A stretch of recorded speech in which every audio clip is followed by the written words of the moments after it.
Fa ikhwani wa akhwati rahimani wa rahimakumullah, di mana pembahasan kajian subuh kali ini kita akan coba mengangkat hadis yang bertema larangan menyakiti orang-orang soleh, orang-orang lemah dan orang-orang miskin. Larangan kita menyakiti orang-orang soleh, orang-orang lemah dan orang-orang miskin. Saudaraku rahmati Allah Subhanahu wa taala, setiap muslim seharusnya dia harus mencegah dirinya untuk tidak menyakiti muslim lainnya, khususnya kaum lemah, orang-orang miskin dan orang-orang yang tidak mempunyai penolong kecuali Allah Subhanahu wa taala.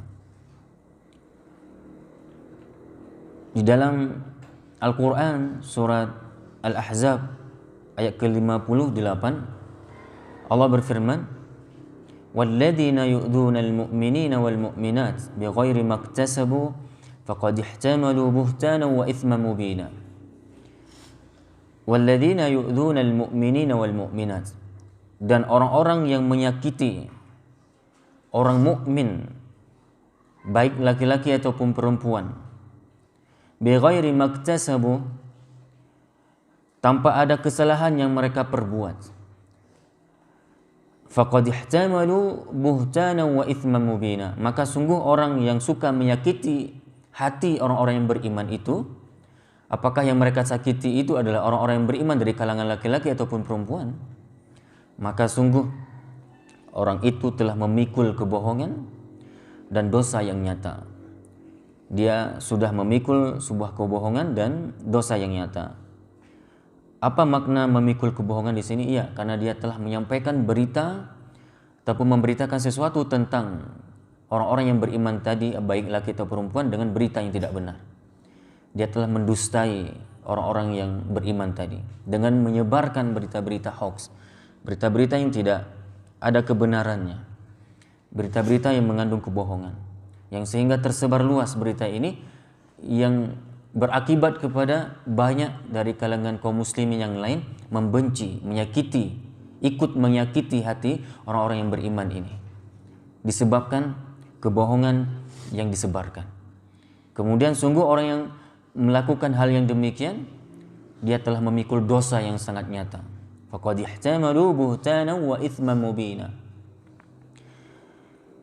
Saudaraku rahmati Allah Subhanahu wa taala, dalam ayat ini Allah mengancam orang-orang yang menuduh orang-orang mukmin, baik laki-laki maupun perempuan, melakukan hal-hal yang mana padahal orang yang beriman ini tidak pernah melakukan hal tersebut. Ya. Ini adalah merupakan tuduhan belaka, seperti membongkar aib mereka atau menyebarkan aib mereka, walaupun padahal itu dilakukan oleh orang beriman tadi.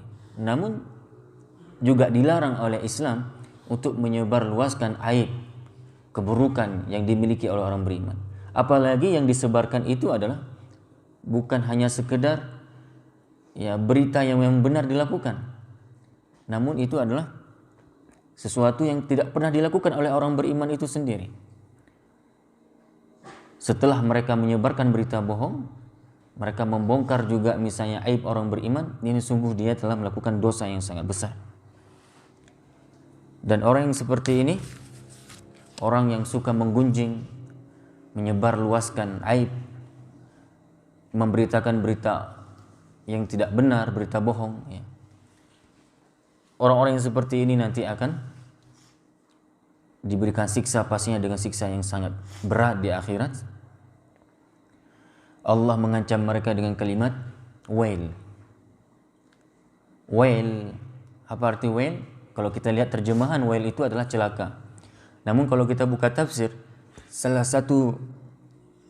satunya adalah Ibnu Katsir misalnya telah menafsirkan surah Al-Humazah, wailul likulli humazatin lumazah. Di situ kita akan dapati nukilan Ibnu Katsir, pernyataan beliau ataupun pernyataan Ibnu Abbas ketika beliau menafsirkan kalimat wail di sini. Ibnu Katsir menukilkan komentar dari Ibnu Abbas radhiyallahu anhuma di saat menafsirkan kalimat wail. Apa itu wail? Wail kata Ibnu Abbas salah satu jurang dalam neraka, yang mana di dalam jurang tersebut, ya, di atas jurang tersebut mengaliri darah dan nanah. Itu wail. Yang dimaksud wail dalam ayat Quran seperti itu. Wailul likulli humazatil lumazah, fa wailul lil musallin, misalnya alladzina hum an salatihim sahun, wailul lil mutaffifin, wailul lil mukadzibin. Jadi banyak kita dapati kalimat wail dalam Al-Quran. Dan kalau kita dapati kalimat tersebut, maka kita akan pahami wail tersebut dengan salah satu jurang dalam neraka, kata Ibnu Abbas, yang mana jurang itu mengaliri darah dan nanah. Ya, ini. Banyak ayat yang lain juga yang memiliki kalimat wail. Dalam riwayat yang lain mereka akan mencakar diri mereka sendiri dengan tangan mereka yang berkuku tajam. Mereka merobek-robek wajah sendiri di hari kiamat. Mencakar-cakar wajah sendiri, merobek-robek wajah sendiri di hari kiamat. Disebabkan apa? Ketika mereka di dunia itu suka menyebarkan berita-berita bohong, suka berdusta. Apalagi kaum muslimin dirahmati Allah, kita tidak berdusta atas kaum muslimin ataupun kaum muslim secara umum. Kita tidak berdusta terhadap orang-orang beriman seperti berimannya orang-orang seperti kita ini misalnya. Namun bayangkan seandainya orang beriman itu termasuk di sini adalah orang terbaik di antara orang-orang yang beriman. Siapa dia? Baginda Rasulullah SAW. Dia berdusta atas nama Nabi, dan ini banyak hari ini. Ya. Dari kalangan kaum muslimin itu sendiri yang mereka itu memberitakan sesuatu berita tentang Nabi ataupun menyampaikan sabda yang katanya itu dari Nabi Muhammad SAW. Padahal itu bukan sabda Rasulullah. Dia menyampaikan hadis-hadis yang palsu. Dia menyampaikan hadis-hadis yang dhaif. Bahkan dhaifnya sangat dhaif jiddan. Dan dia dengan beraninya mengatasnamakan Nabi yang menyatakan itu. Dan ini juga bahagia pada menyakiti Nabi. Walaupun Nabi tidak mendengarnya lagi. Tapi ini bahagia pada dusta yang sangat besar. Bahkan ancamannya sangatlah keras. Man kadzaba alayya muta'ammidan falyatabawwaq maq'aduhu finnar. Kama qala Rasulullah SAW dalam hadis yang sahih. Hadis ini juga pernah diriwayatkan oleh Imam Al-Bukhari rahimahullah. Barang siapa yang berdusta atas namaku, kata Nabi, maka Allah akan sediakan tempat duduknya di dalam neraka. Dia akan diposisikan nanti di mana? Di dalam nerakanya Allah Subhanahu wa taala. Orang yang suka berdusta atas nama Nabi.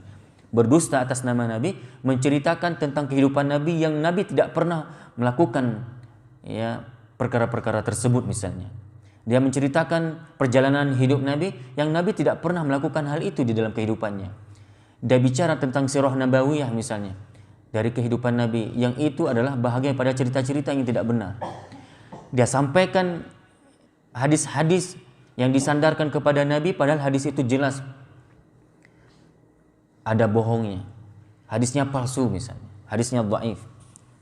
Ini juga bahagian pada dusta yang sangat besar. Begitu pula saudaraku yang dirahmati Allah Subhanahu wa taala, ketika kita berdusta menyakiti hati orang-orang yang beriman, baik laki dan perempuan. Bayangkan satu orang beriman saja kita sakiti, itu akan menghapus semua amal soleh kita.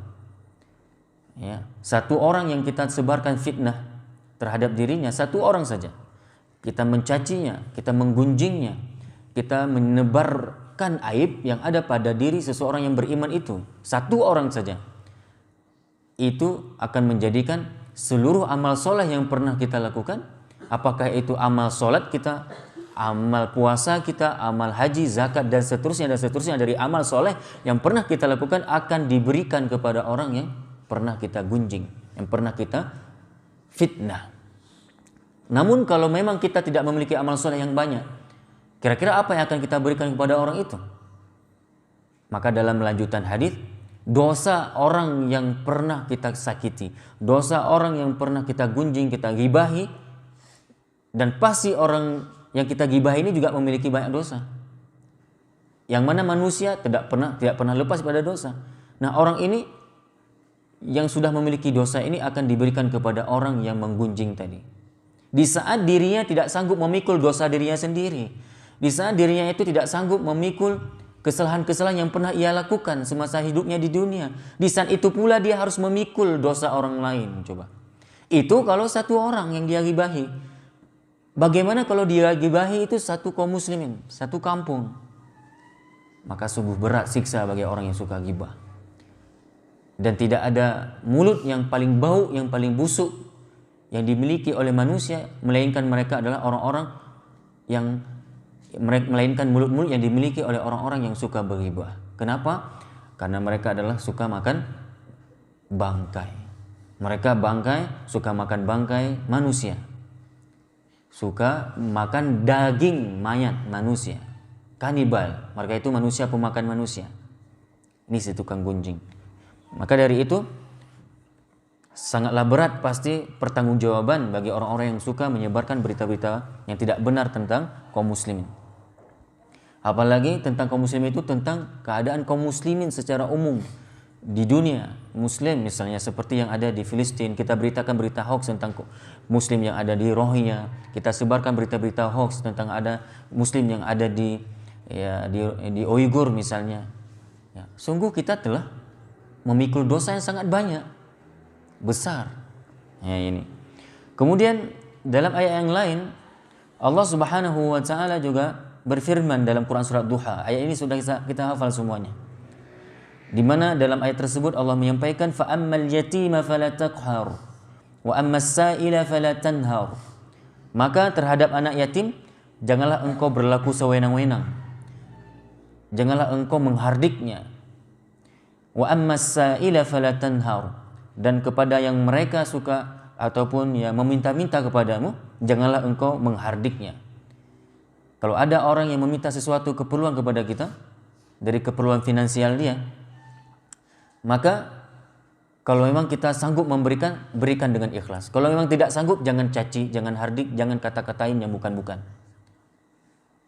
Ya, ini bahaya. Ada di antara kita kadang tetap berikan, ya ini bahaya lagi. Dia tetap memberi, namun memberi sambil menyakiti. Kan ada yang model seperti itu.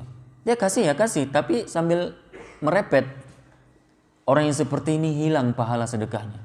Allah Subhanahu wa taala berfirman, "Ya ayyuhalladzina amanu la tubtilus shadaqatikum bil manni wal adha." Hai orang-orang yang beriman, janganlah engkau membatalkan. Membatalkan apa? Menghapus pahala. Menghapus pahala sedekahmu disebabkan karena kamu suka di saat memberi itu mengangkat-ngangkat pemberian. Kalian ungkit-ungkit. Ya, kemudian kamu sakiti hati si penerima. Nah, ini. Jadi kalau memang nggak sanggup beri, kalau memang nggak mau walaupun sanggup, ya nggak berikan, nggak usah. Walaupun kadang kita sanggup, tapi karena alasan tertentu kita lagi nggak senang memberinya kepada orang tersebut, maka yang penting jangan caci, jangan pernah dihina. Jadi wa ammas sa'ila fala tanha. Nah, kemudian kita coba lanjutkan ya pembahasan ini dengan hadis yang diriwayatkan oleh Imam Muslim, di mana hadis ini datang dari sahabat mulia Jundub bin Abdullah radhiyallahu anhu. Ia berkata, Rasulullah sallallahu alaihi wasallam bersabda, "Man shalla salatas subhi fahuwa fi dhimmatillah." Barang siapa yang melaksanakan salat subuh, maka dia berada di bawah jaminan Allah. Hadis ini para ulama menjelaskan yang dimaksud barang siapa yang melaksanakan salat subuh, di sini salat subuh berjamaah, bukan sendiri. Barang siapa yang melaksanakan salat subuh berjamaah, maka dia berada di bawah jaminan Allah. Jadi orang yang sholat subuh berjamaah seperti kita barusan misalnya, itu insya Allah setelah sholat subuh ini selesai sampai nanti, itu kita senantiasa dalam jaminan Allah. Jaminan apa? Jaminan perlindungan dari kesesatan. Dijamin kita tidak sesat, dijamin kita selalu dalam hidayah, dijamin rezeki kita, dijamin secara umum kita akan berada selalu dalam kebaikan, dijamin akan terhindar dari keburukan. Itu fadilah dari pelaksanaan sholat subuh berjamaah. Allah akan lindungi kita dari banyak keburukan di hari tersebut. Jadi Rasulullah melanjutkan lagi, "Fala yatlubannakumullahu min dhimmatihi bisyai'." Maka jangan sampai sekali-kali, ya, oleh karena itu janganlah sampai sekali-kali Allah menarik jaminannya kepada kalian karena sesuatu yang kalian kerjakan. Apa maknanya di sini? Setelah Rasulullah menyampaikan bahwa barang siapa yang melaksanakan sholat subuh berjamaah, maka dia akan mendapatkan jaminan kebaikan dari Allah. Maka janganlah sampai Allah mencabut kembali jaminan tersebut dari kalian gara-gara apa? Gara-gara pekerjaan yang kamu lakukan. Pekerjaan apa yang dimaksud di sini? Gara-gara perbuatanmu yang selalu menyakiti hati orang lain. Kamu sudah mempererat hubungan hablum minallah dengan bagus. Namun hati-hati, hablum minan nasmu itu bermasalah. Ketika bermasalah hablum minan nas kita, itu bisa terputus juga hablum minallah di antara kita kepada Allah. Ini hati-hati.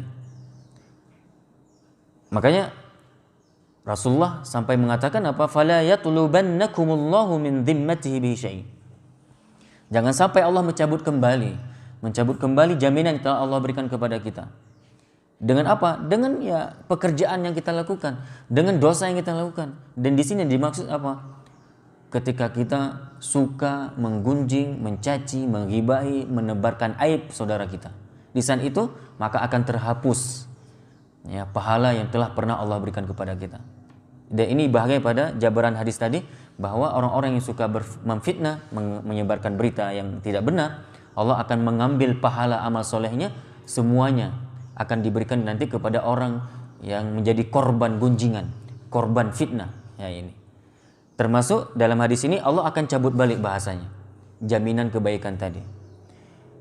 Kemudian fa innahu man yatlubhu min dhimmatihi bi syai' yudrikhu thumma yakubbuhu ala wajhihi fi nari jahannam. Rawahu Muslim. Kemudian Rasulullah melanjutkan hadisnya apa? Sebab barang siapa yang jaminannya ditarik darinya, barang siapa yang jaminan Allah itu ditarik kembali dari orang yang telah pernah Allah berikan jaminan tersebut, disebabkan perbuatan dosa yang ia lakukan, maka pasti Allah akan mampu melakukannya. Allah sangat mampu untuk menarik kembali pahala yang pernah Allah berikan kepada kita. Kemudian dibawa kemana kita? Kemudian dia akan mencampakkan wajahnya ke neraka jahanam.